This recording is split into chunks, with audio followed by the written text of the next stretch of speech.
श्री स्वामी समर्थ.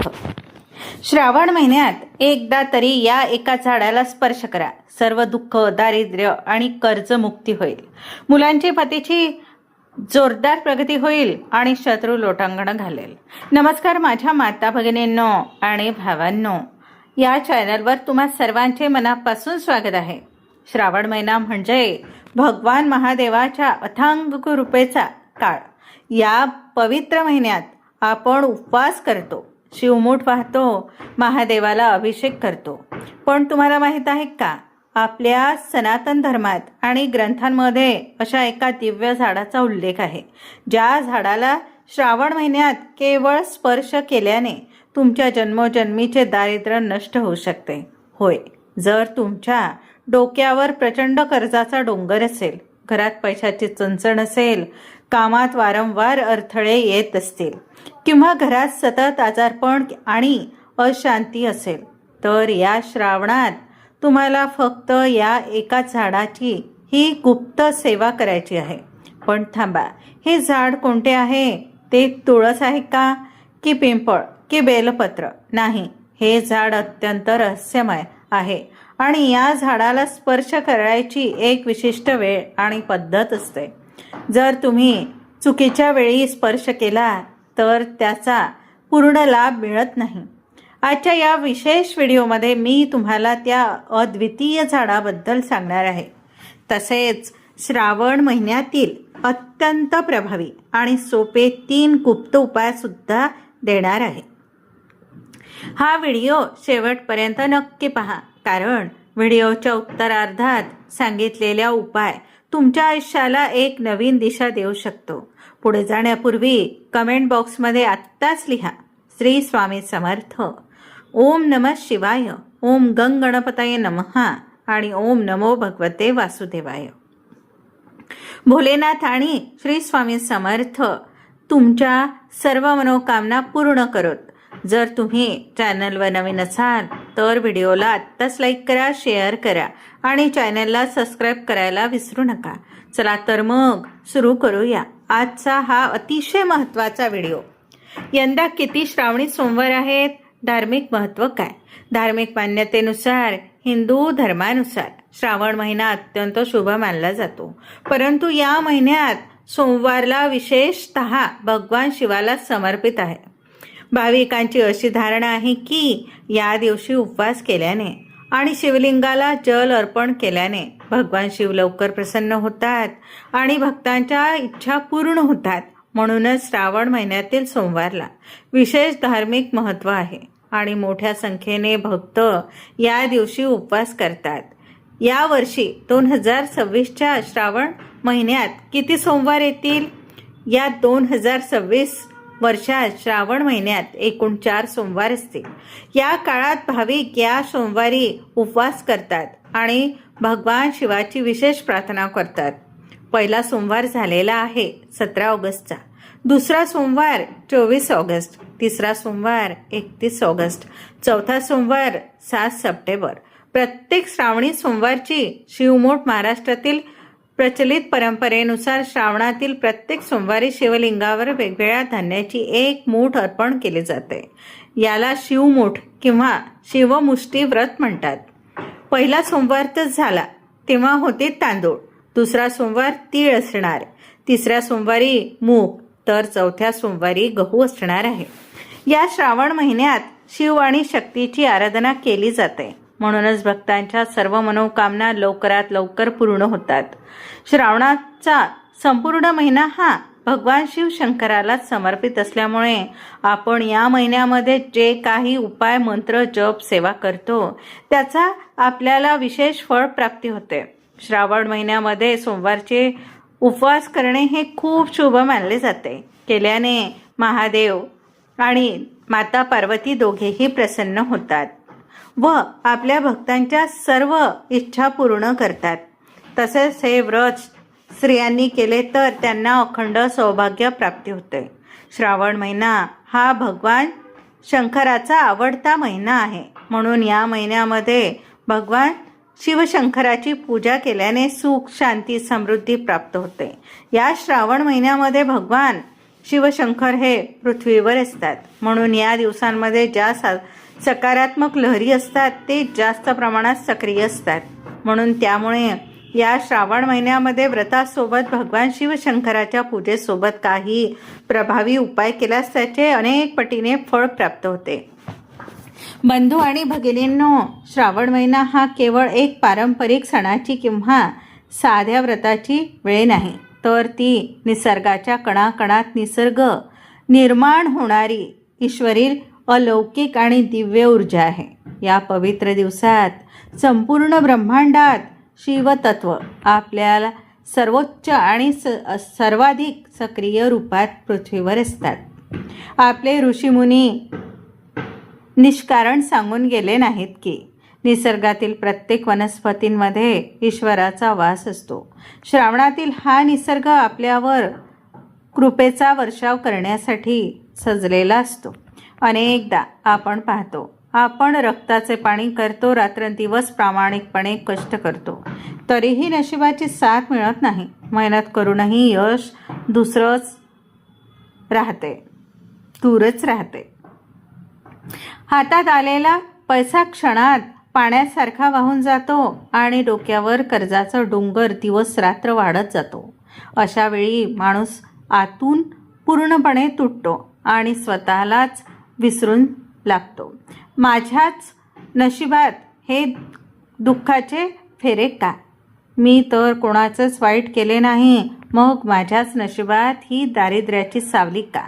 पण मंडळी, कधी कधी प्रश्न तुमच्या मेहनतीचा नसतो, तर तुमच्या वास्तूतील अदृश्य दोष, ग्रहांची प्रतिकूल किंवा वाईट दृष्टी अथवा पूर्वजांच्या पितृदोष यांच्यामुळे तुमचे उजळणारे नशीब झाकून जाते. जसा दिव्यावर धूर जमा झाल्यावर त्याचा प्रकाश मंद होतो, तसेच या दोषांमुळे तुमच्या आयुष्यातील प्रगती थांबते.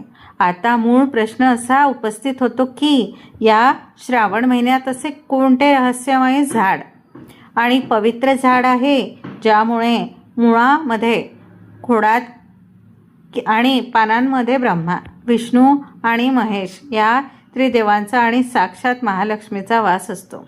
आपल्यापैकी अनेक लोक मानतात की पिंपळाच्या झाडाची पूजा केली किंवा त्याला स्पर्श केला की सर्व दुःख दूर होतात.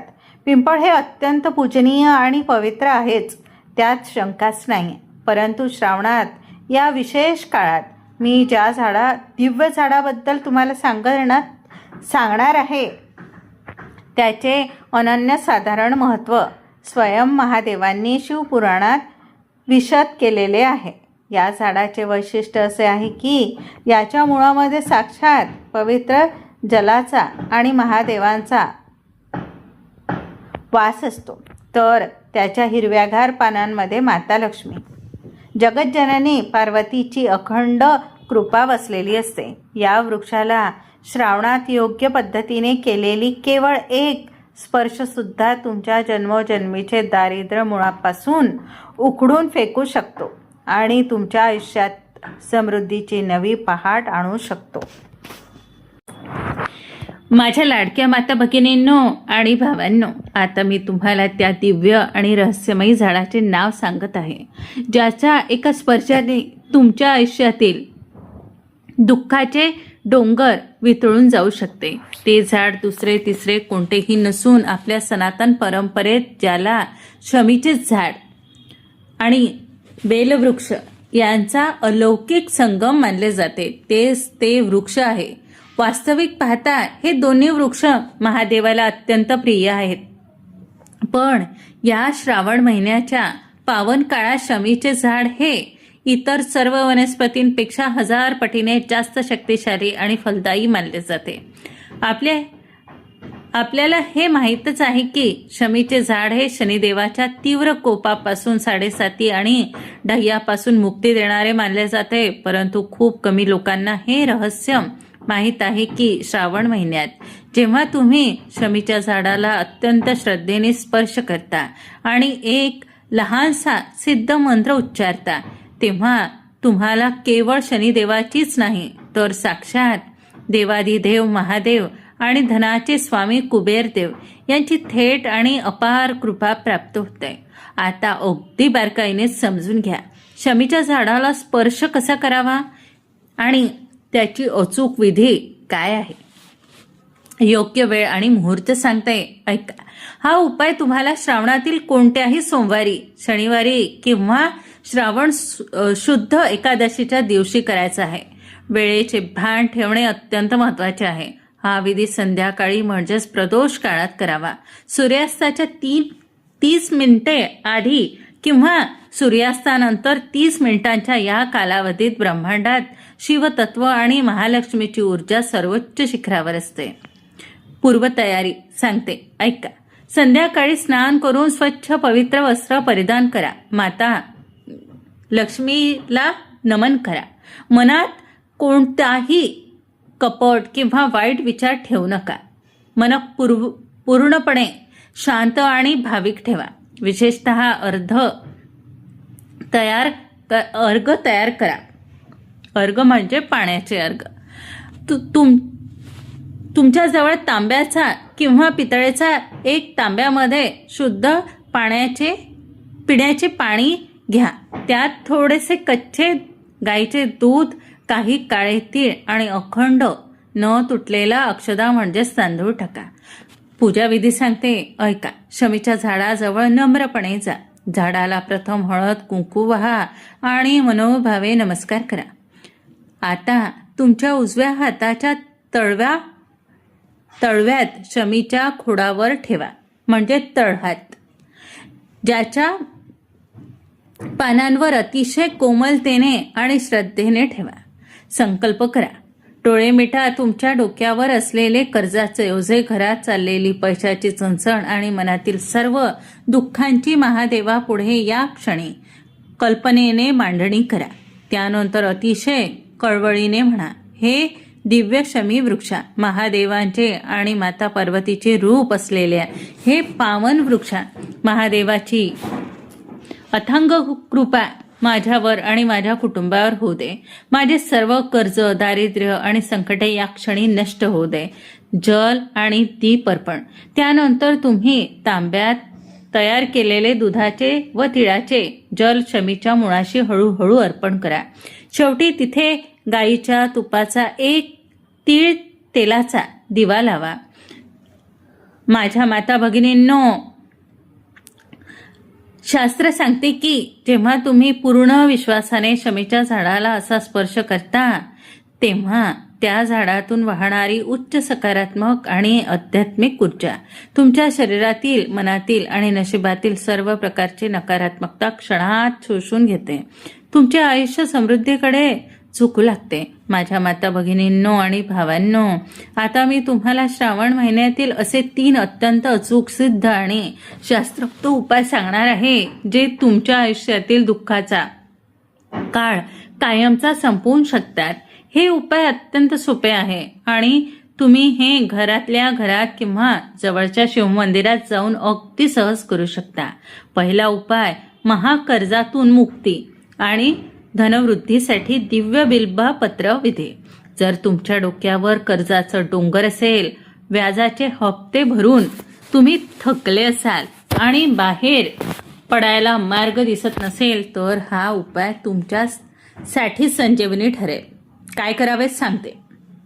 श्रावणातील कोणत्याही सोमवारी बाजारातून किंवा झाडावरून 5 अखंड, कुठेही न तुटलेले किंवा कीड न लागलेले 3 पानांची बिल्वपत्रे आणा.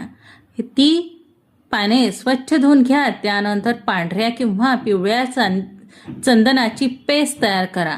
एका काडीने किंवा तुमच्या उजव्या हाताच्या अनामिका बोटाने त्या प्रत्येक पानावर ओम नमः शिवाय लिहा किंवा राम असे लिहा.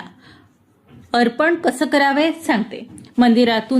मंदिरात जाऊन ही बिल्वपत्रे शिवलिंगावर अर्पण करताना एक गोष्ट विशेष लक्ष ठेवा. पानाची गुळगुळीत बाजू पिंडीला स्पर्श करेल अशी ठेवा आणि पानाचा देठ तुमच्या दिशेने असावा. पूजा झाल्यावर महादेवाला अगदी कळकळीने विनंती करा आणि त्या 5 पानांपैकी एक बिल्वपत्र महादेवाचा प्रसाद म्हणून मागून घ्या.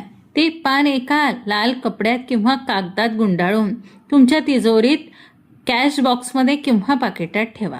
हा उपाय केल्याने धन आगमनाचे बंद झालेले सर्व मार्ग उघडतात आणि कर्जाचे ओझे हळूहळू हलके होऊ लागते. दुसरा उपाय अखंड लक्ष्मी प्राप्ती आणि पितृदोष शांतीसाठी दूध तिळाचा अभिषेक. अनेकदा घरात पैसा येतो पण तो टिकत नाही. दवाखाना, कोर्ट कचेरी किंवा अचानक उद्भवणारे संकटांमध्ये निघून जातो. याला अनेकदा वास्तूतील नकारात्मकता किंवा पितृदोष कारणीभूत असतो. श्रावण महिन्यातील दररोज कमीत कमी दर सोमवारी सकाळी संध्याकाळी एका तांब्याच्या किंवा पितळेच्या तांब्यात शुद्ध पाणी घ्या. त्यात 2 ते 3 चमचे कच्चे दूध, उकळलेले नसलेले गाईचे दूध आणि थोडे काळे तीळ टाका. हे मिश्रण घेऊन शिवलिंगाजवळ जा आणि अतिशय संथ धार धरून शिवलिंगावर अभिषेक करा. जल अर्पण करत असताना मनात किंवा स्पष्ट उच्चारात ओम नमः शिवाय या मंत्राचा किंवा महामृत्युंजय मंत्राचा जप करा. शिवपुराणानुसार काळे तीळ महादेवाला अर्पण केल्याने सर्व प्रकारचे पितृदोष शांत होतात आणि नशिबाचा बंदच असलेला दरवाजा उघडतो. थांबलेले पैसे, अडकलेले व्यवहार पूर्ववत सुरू होतात आणि घरात अखंड लक्ष्मीचा वास राहतो. उपाय तिसरा, गुप्त शत्रू, कोर्ट कचेरी व अडथळे दूर करण्यासाठी शमी पत्र अर्पण विधी. जर तुमच्या कामात वारंवार अडथळे येत असतील, कोणीतरी तुमच्या प्रगतीवर जळत असेल किंवा गुप्त शत्रू तुम्हाला त्रास देत असतील तर हा उपाय रामबाण आहे. श्रावणात दररोज किंवा शक्य असल्यास दर सोमवारी महादेवाला शमीचे किमान 1 पान शमीपत्र अर्पण करा. शिवपुराणात स्वयं महादेवांनी सांगितले आहे की महादेवाला 1000 सुवर्ण फुले वाहिल्याने जे पुण्य आणि फळ मिळते तेच पुण्य श्रावण महिन्यात महादेवाला श्रद्धेने शमीपत्राचे 1 पान वाहिल्याने प्राप्त होते. हे पान वाहिल्याने तुमच्या मार्गातील सर्व अदृश्य अडथळे, दृष्ट लागणे आणि शत्रूंचे षडयंत्र क्षणात निष्फळ ठरते. माझ्या लाडक्या माता भगिनींनो, हे तिन्ही उपाय अत्यंत सोपे आहे पण याचे फळ अथांग आहे. संपूर्ण श्रावणात श्रद्धेने आणि विश्वासाने या श्रावणात हे उपाय नक्की करून पहा. बंधू भगिनींनो, अध्यात्मात श्रद्धेला सर्वात जास्त महत्त्व आहे. जेव्हा तुम्ही पूर्ण विश्वासाने आणि भक्तिभावाने हे उपाय कराल तेव्हा शिव शंभू तुमच्या हाकेला नक्की धावून येतील. श्रावण महिना हा संधीचा महिना आहे. आपल्या आयुष्यातील संकटे दूर करण्यासाठी निसर्गाने आणि महादेवाने दिलेली ही एक सुवर्ण संधी आहे. या श्रावणात शमी आणि बेलवृक्षाची सेवा नक्की करा आणि आपल्या आयुष्यात सकारात्मक बदल अनुभवा. मला पूर्ण विश्वास आहे की आजचा हा व्हिडिओ तुम्हाला खूप आवडला असेल आणि तुमच्या आयुष्यात हा मार्गदर्शक ठरेल. जर तुम्हाला हा व्हिडिओ मोलाचा वाटला असेल तर व्हिडिओला नक्की लाईक करा. आपल्या नातलगांना आणि मित्रपरिवारांना हा व्हिडिओ जास्तीत जास्त शेअर करा जेणेकरून त्यांनाही या उपायाचा लाभ घेता येईल. जर तुम्ही अजूनही आपल्या चॅनलला लाईक केलं नसेल तर खाली दिलेल्या लाल बटनावर क्लिक करून आत्ता सबस्क्राईब करा आणि बेल आयकॉन दाबायला विसरू नका. जाता जाता कमेंट बॉक्समध्ये भगवान महादेवांची आणि स्वामींचे नाव घ्यायला विसरू नका. आत्ताच टाईप करा श्री स्वामी समर्थ, ओम नमः शिवाय, ओम गंग गणपतये नमः आणि ओम नमो भगवते वासुदेवाय. भगवान भोलेनाथ आणि श्री स्वामी समर्थ महाराज तुम्हा सर्वांना उदंड आयुष्य, आरोग्य आणि भरभराट देव हीच प्रार्थना. धन्यवाद. हर हर महादेव.